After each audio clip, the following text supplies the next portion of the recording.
जय श्री कृष्ण। स्वागत है आप सभी का हमारे ज्ञान प्रकाश चैनल में। दोस्तों, कार्तिक मास चल रहा है और विषम पंचक व्रत आरंभ होने वाला है। विषम पंचक व्रत 23 नवंबर देव उठनी एकादशी से 27 नवंबर पूर्णिमा तक होगा।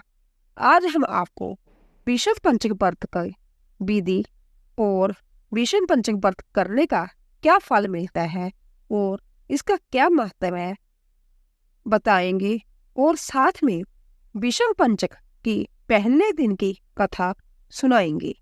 आइए शुरू करते हैं।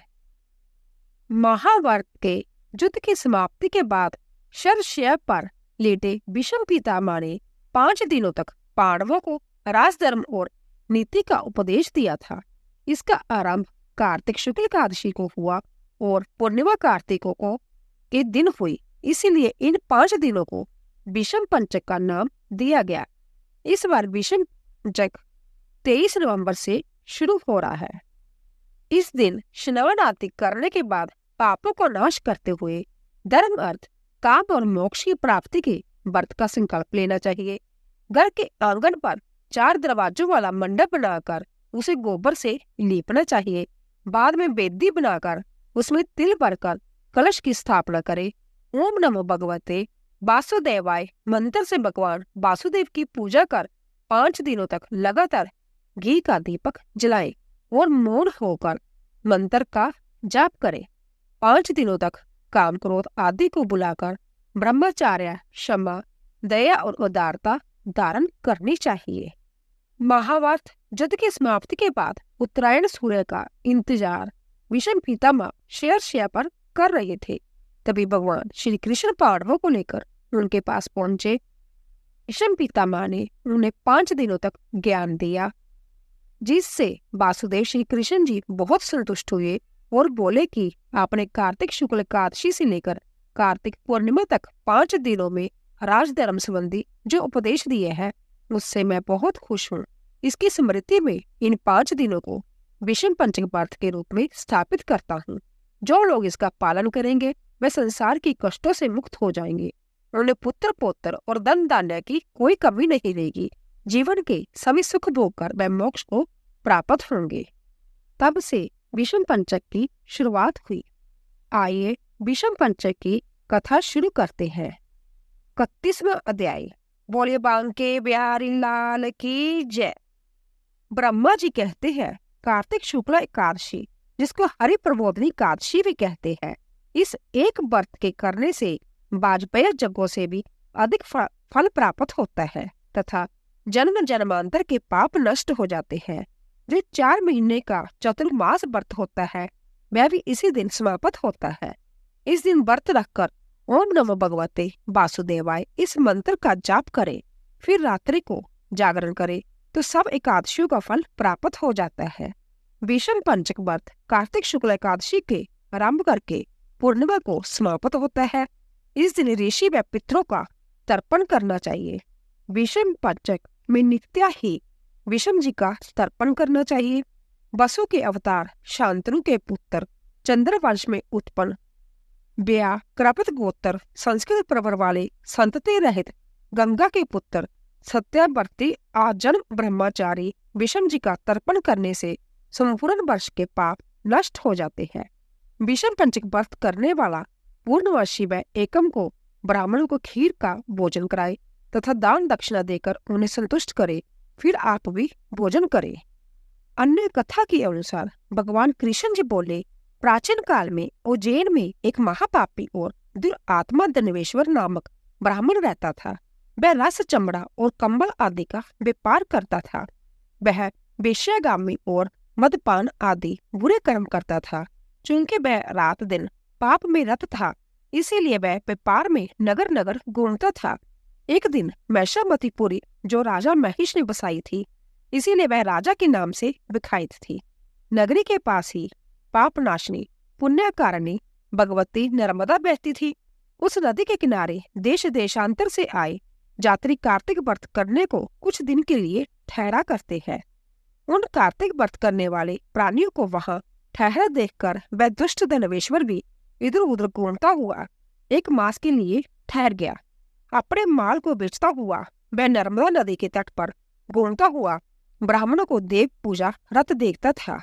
वह देखता था कि कोई तो ग्रंथ पढ़ रहा है, कोई सुन रहा है, कोई भगवत कीर्तन कर रहा है, कोई भजन सुन रहा है, कोई ध्यान में लीन है और कोई तुलसी की माला धारण किए हुए है। बस इसी तरह वह भागवत भक्तों के बीच में रहा और वैष्णवों के दर्शन करता रहा, उनको स्पर्श करता रहा, उनसे वार्तालाप करता रहा और भगवान विष्णु के नाम से स्मरण के पुण्य को अर्जित करता रहा। वह कार्तिक के व्रत के अध्यापन विधि तथा जागरण को भी देखता रहा। उसने पूर्णिमा के व्रत को भी देखा कि व्रती ब्राह्मणों तथा गौओं को भोजन करा रहे हैं, उनको दक्षिणा आदि भी दे रहे हैं। उसने नित्य प्रति भगवान शंकर की प्रसन्नता के लिए होती दीपमाला भी देखी। त्रिपुर नामक राक्षस के तीनों पुर को शंकर जी ने इसी तिथि को जलाया था, इसीलिए शिव जी के भक्त इस तिथि को दीप उत्सव बनाते हैं। जो मनुष्य मुझ में और शंकर जी में अंतर मानता है, उसकी सारी किराए निष्फल हो जाती है। दनवेश्वर वहां की पूजा विधि देखता हुआ इधर उधर घूम रहा था कि उसे काले सर्प ने काट लिया और वह भूमि पर गिर पड़ा। उसकी यह दशा देखकर वहां के दयालु भक्तों ने उसे चारों ओर से घेर लिया और उसके मुंह पर तुलसी दल मिश्रित जल की छींटे देने लगे। और जब उसके प्राण निकले तो जम के दूत उसे बांधकर कोड़ों से मारते हुए जमपुरी को ले गए। उसे देख चित्रगुप्त ने जम से कहा, इसने बाल्यकाल से लेकर आज तक बुरे काम ही किए हैं, इसके जीवन में पुण्य तो लेश मात्र भी नहीं दिखाई देता। यदि मैं पूरा 1 वर्ष आपको सुनाता रहूं तो इसके पापों की सूची समाप्त नहीं होगी। यह महापापी है, अंत्य इसको एक कल्प तक घोर नरक में डालना चाहिए। चित्रगुप्त की बात सुनकर जमराज ने बड़े क्रोध में आकर उसे अपना काल नेमी के समान भयंकर रूप दिखाते हुए अपने अनुचरों को आज्ञा देकर कहा, हे प्रेत सेनापतियों, इस दुष्ट को मगधरों से मारते हुए कुंभी पाक नरक में डाल दो। सेनापति ने मगधरों से उसका सिर फोड़ते हुए कुंभी पाक नरक में ले जाकर खोलते हुए तेल के कड़ाही में डाल दिया। प्रेत सेनापतियों ने जो ही तेल की कड़ाही में फेंका तो लपलपाती हुई आग अपने आप ठंडी हो गई, जैसे कि प्रहलाद को अग्नि में डालने से वह ठंडी हो गई थी। यह विचित्र घटना देखकर प्रेत सेनापतियों ने जमराज के पास जाकर सब हाल सुनाया। जमराज भी आश्चर्यचकित हो धनेश्वर को अपने पास बुलाकर स्थिति पर विचार करने लगे। उसी समय नारायण नारायण का कीर्तन करते हुए देवऋषि नारद जी भी वहां आ पहुंचे और जमराज से कहने लगे, हे जमराज, यह ब्राह्मण नरक में डाले जाने के योग्य नहीं है, क्योंकि इसने अंत समय में कुछ शुभ कर्म किए हैं जो कि नरक जातना को नष्ट करने वाले हैं। जो लोग भगवत भक्त का दर्शन करते हैं, उनसे वार्तालाप करते हैं, उनका स्पर्श करते हैं, चाहे उन्होंने कोई पुण्य कर्म ना किया हो, सहज में ही स्वर्ग के अधिकारी हो जाते हैं। अंत्य धनेश्वर भी पुण्य आत्माओं के संग व स्पर्श से स्वर्ग का अधिकारी हो गया है। अंत्य जब पुण्य आत्मा है, इसे जक्ष जोनि दो और केवल इसे पाप भोग करने वाले नरक दिखा दो। भगवान कृष्ण ने कहा। जब नारद जी ऐसा कहकर चले गए तो धनेश्वर को पुण्य आत्मा समझते हुए जमराज ने दूतों को उसे नरक दिखाने की आज्ञा दी। बोले बांके बिहारी लाल की जय। अगर आपको हमारा वीडियो पसंद आया हो, शेयर और लाइक कीजिए और सब्सक्राइब कीजिए और कमेंट बॉक्स में राधे राधे जय श्री कृष्ण जरूर लिखें। आप सभी का धन्यवाद।